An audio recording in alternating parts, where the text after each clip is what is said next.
आज आपण साडीच्या काठांचा खूप सुंदर उपयोग बघणार आहोत। तर हे जे आहे ते काठपदरी साडीचे काठ आहेत आणि याचा उपयोग आपण करणार आहोत। तर मी हे पीस कट करून घेतलेले आहे। त्याचं मेजरमेंट जे आहे ते 8.5 बाय 6 इंच याचं मेजरमेंट आहे। दोघांचेही मेजरमेंट जे आहे ते सेम आहे। दोघांनाही मी शॉपिंग बॅग लावून सगळ्या बाजूने शिवून घेतलेला आहे।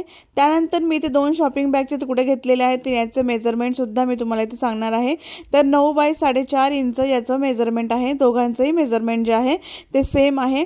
तर आपण इथे मध्ये पॉकेट बनवण्यासाठी हे शॉपिंग बॅगचे 2 तुकडे घेतलेले आहेत। जे आपण नवीन पर्स आणतो बाजारातून त्या पर्सला सुद्धा असे शॉपिंग बॅग लावलेले असतात।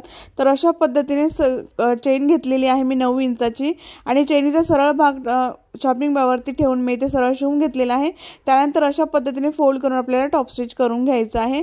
तर मी ते टॉप स्टिच सुद्धा करून घेतलेला आहे। त्यानंतर दुसरा भाग घ्यायचा आहे तो चेनीवरती ठेवायचा आहे सरळ चेनीवरती आणि ते सरळ शिवून घ्यायचा आहे। तर मी ते शिवून घेतलेला आहे। त्यानंतर अशा पद्धतीने फोल्ड करून आपल्याला ते टॉप स्टिच करायचं आहे। तर मी ते सुद्धा टॉप स्टिच करून घेतलेला आहे।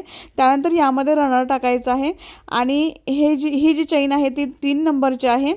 तर अशी चेन तुमच्याकडे नसेल तर तुम्ही जी ड्रेसला चेन लावता ती चेन तुम्ही इथे वापरली तरी चालेल, कारण की हे छोटं पाऊच आहे त्यामुळे तुम्ही ती चेन इथे वापरू शकतात।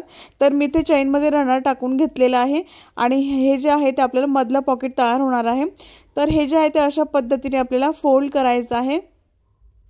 इथे अशा पद्धतीने फोल्ड करून आपण साडीच्या काठांचा एक पीस घ्यायचा आहे आणि तो अशा पद्धतीने याच्यावरती ठेवायचा आहे। उलट्या बाजूवरती तिन्ही बाजूंनी आपल्याला सरळ शिवून घ्यायचं आहे। तर मी इथे आधी पिन अप करून घेणार आहे। तर अशा पद्धतीने इथे खाली सुद्धा एक पिन लावून घ्यायची आणि दोन्ही साइडने आपल्याला पिन लावून घ्यायचे आहे आणि आपल्याला तिन्ही बाजू ज्या आहेत ते शिवून घ्यायचे आहेत। तर मी ते थोडासा एक्स्ट्राच कपडा घेतलेला होता शॉपिंग बॅगचा। तर अशा पद्धतीने आपण तिघा बाजूने शिवून घ्यायचा आहे। तर तिघा बाजूने मी शिवून एक्स्ट्राचा जो कपडा आहे तो मी इथे कट करून घेतलेला आहे। इथे असे 2 पॉकेट आपले तयार झालेले आहे। आतमधले 2 पॉकेट आपले हे तयार झालेले आहेत। त्यानंतर जो साडीच्या काठांचा दुसरा पीस होता तो आपल्याला इथे घ्यायचा आहे। आता अशा पद्धतीने हे 2 पीस आपण बनवलेले आहेत। त्या साडीच्या काठांचा खूप सुंदर उपयोग आपण करू शकतो। तर इथे जे आहे ते आपल्याला चेन लावायची आहे वरती, परत आपल्याला एक पॉकेट बनवायचा आहे। तर चेनीचा सरळ भाग कपड्यावरती ठेवून सरळ शिवून घ्यायचा आहे। तर मशीनवरती कसं शिवायचं ते मी तुम्हाला इथे दाखवत आहे।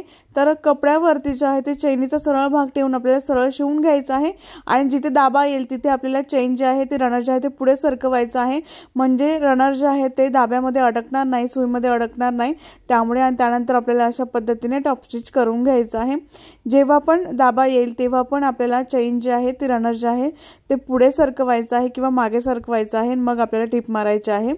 तर अशा पद्धतीने मी टॉप स्टिच सुद्धा करून घेतलेला आहे। दुसरा पीस घ्यायचा आहे आपल्याला, जिथे आपण पॉकेट बनवलेलं होतं तो पीस आपल्याला घेऊन चैनीवरती सरळ ठेवून द्यायचा आहे। चैनीचा सरळ भाग आणि कपड्याचा सरळ भाग एकावरती एक असला पाहिजे अशा पद्धतीने ठेवून आपल्याला इथे सरळ टिप मारून घ्यायची आहे।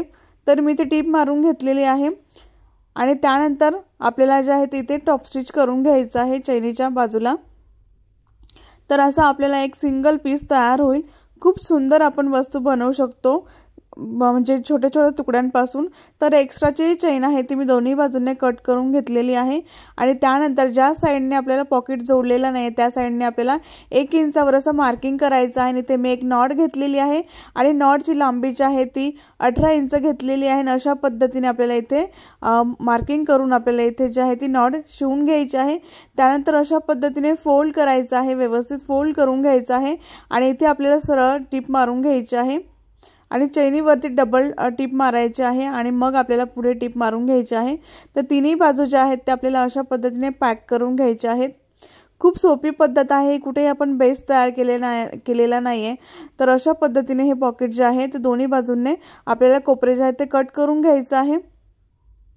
व्यवस्थित आकार बाहेर येण्यासाठी, व्यवस्थित असा आकार बाहेर येण्यासाठी आपल्याला जे दोन्ही कोपरे जे आहेत ते व्यवस्थित कट करून घ्यायचे आहे। आतून कपडा जो आहे तो व्यवस्थित असा बाहेर काढून घ्यायचा आहे आणि टाकाऊपासून टिकाऊ वस्तू जी आहे ती आपली तयार झालेली आहे।